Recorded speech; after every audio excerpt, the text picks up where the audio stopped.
Welcome to our next part exercise tutorial. In the next few lessons, we'll be building some sample models. In this lesson, we're going to create the bracket you see in the graphic area. Since this part is perfectly symmetrical, I'm going to create half of it first, and afterwards I'll use the mirror tool to mirror it against the front plane.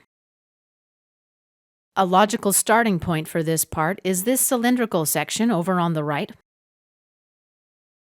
Let's begin with a new part document. OK.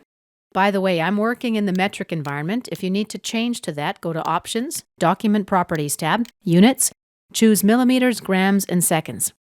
And let's cancel out of the Options dialog window. To create the cylindrical feature, I'm going to use the Revolve tool. Let's start with a sketch on the front plane. Right-click, Insert Sketch. First, I'm going to drop a center line. And line. Now let's create a contour.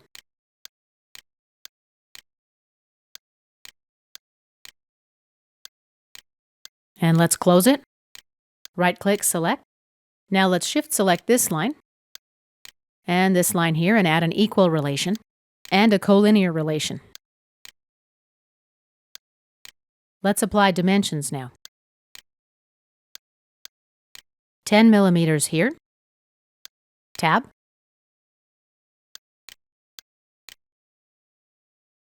And this dimension will be 120 millimeters. Next dimension, 130. OK. And this one, 150. OK.